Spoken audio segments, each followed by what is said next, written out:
নমস্কার। আজ জয়ার হেসেলে চলে এসেছি আপনাদের জন্য আরেকটা অন্যরকম রেসিপি নিয়ে। আপনারা অনেকেই হয়তো খুব পছন্দ করেন, আবার অনেকে করেন না লোটে মাছ।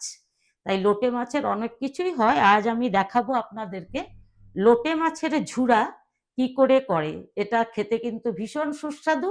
আর শীতকালে গরম ভাতের সাথে এই লোটে মাছের ঝুরা একদম জমে যাবে। খুব অল্প ইনগ্রিডিয়েন্টস লাগে, কিন্তু খেতে ভীষণ সুস্বাদু হয়। এবার আসুন এই লোটে মাছের ঝুরা করতে আমার কি কি ইনগ্রেডিয়েন্টস লাগছে সেটা আপনাদের একবার দেখিয়ে দিই।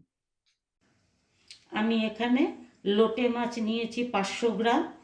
এখানে রসুন, আদা, কাঁচা লঙ্কা একটু বেটে নিয়েছি, আছে পেঁয়াজ কুচি, আছে শুকনো লঙ্কা বাটা, আর হলুদ ও লবণ।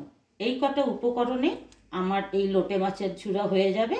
সাথে আছে ধনেপাতা, সবার শেষে আমি দেব এটাতে ধনেপাতা। প্রথমে আমি এই লোটে মাছগুলো গরম জল বসিয়ে দিয়েছিলাম, কড়াতে গরম জলের মধ্যে ছেড়ে দিলাম।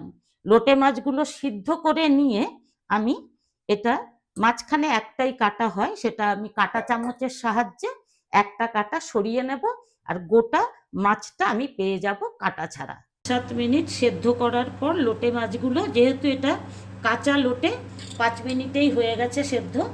আমি কাঁটা চামচের সাহায্যে সেদ্ধ মাছ থেকে কাঁটাগুলো বের করে দিচ্ছি, দিয়ে তারপরে আমি মূল রান্নায় চলে যাব। এবার তেল গরম হয়ে গেছে, প্রথমেই দিয়ে দেব তেলে আমি পেঁয়াজ কুচি। কড়াতে পেঁয়াজ কুচি দিয়ে আমি নাড়াচাড়া করে পেঁয়াজ কুচিটা যখন একটু ব্রাউন হয়ে এসেছে, সেই সময় আমি এই থেতলো করে রাখা আদা, রসুন ও কাঁচা লঙ্কা বাটাটা দিয়ে দিলাম। এবার আমি এখানে একে একে পরিমাণ মতো লবণ, হলুদ দিয়ে দিলাম পরিমাণ মতো। এবার দেব সামান্য একটু, 2টো শুকনো লঙ্কা বেটেছিলাম আমি 500 গ্রাম লোটে মাছের জন্য, সেই শুকনো লঙ্কা বাটাটাও দিয়ে দিলাম। দিয়ে এবার আমি পুরো জিনিসটা একটু কষিয়ে নেব। এবার আমি কাটা ছাড়িয়ে রাখা লোটে মাছটা দিয়ে দেব।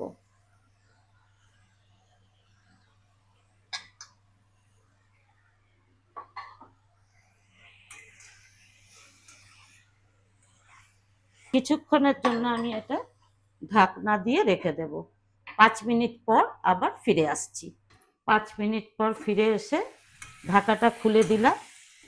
মোটামুটি আমার লোটে মাছ প্রায় হয়ে গেছে। একটু নাড়াচাড়া করে ধনেপাতা দিয়ে এবার নামিয়ে নেব।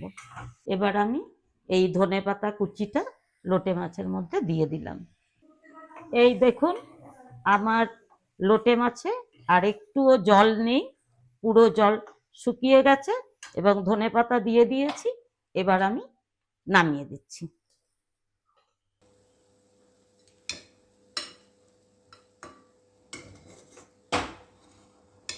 আমার লোটে মাছের ঝুরা তৈরি হয়ে গেছে একদম। এই মুহূর্তেই আমরা এটা গরম ভাতের সাথে পরিবেশন করে দেব।